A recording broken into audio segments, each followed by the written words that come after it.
Ketiga, ada jenis sakit penyakit yang bertujuan untuk apa?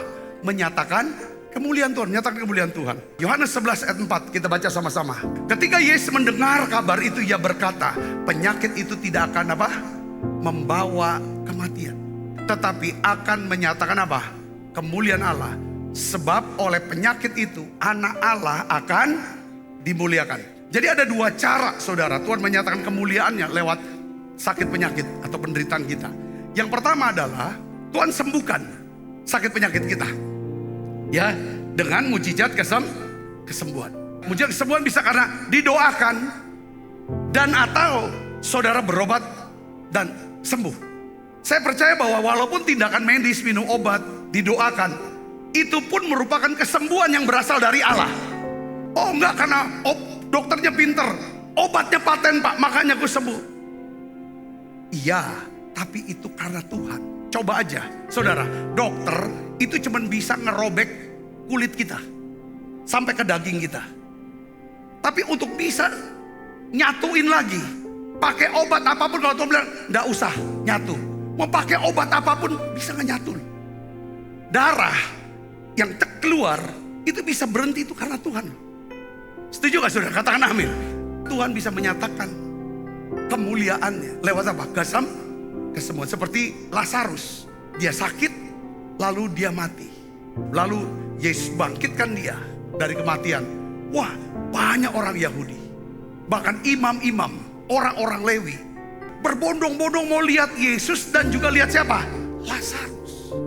Jadi Lazarus dipakai Tuhan, penyakitnya, kematiannya untuk apa? Menyatakan kemuliaan Allah. Nah yang kedua, cara Tuhan menyatakan kemuliaan Allah adalah dengan cara apa saudara?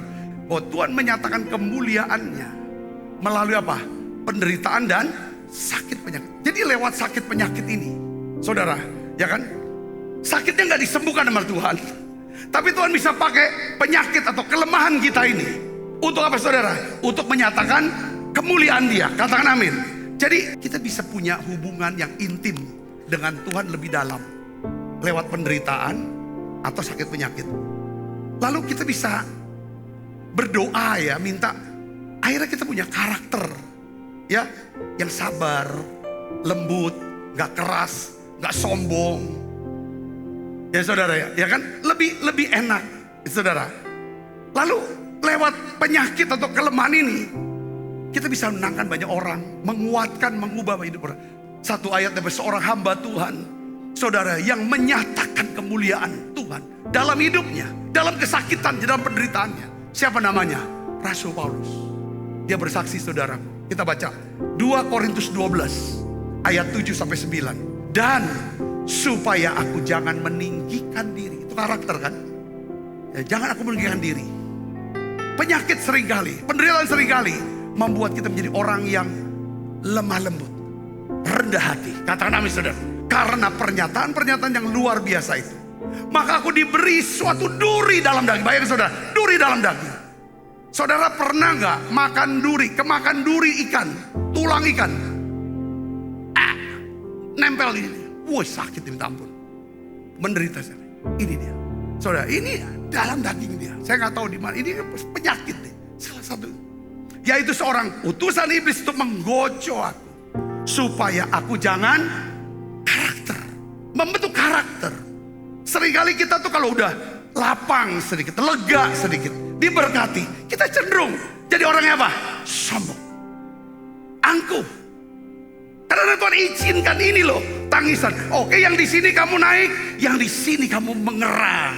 Tujuannya apa? Supaya jangan meninggikan diri. Tentang hal itu sudah 3 kali aku berseru pada Tuhan. Kalau Paulus sudah ngerti 3 kali, aku doa udah Tuhan gak jawab, ya sudah. Supaya utusan iblis itu mundur dariku. Tetapi jawab Tuhan kepada apa? Cukuplah kasih karuniaku bagimu. Sebab justru dalam apa? Kelemahan kuasaku menjadi sempurna.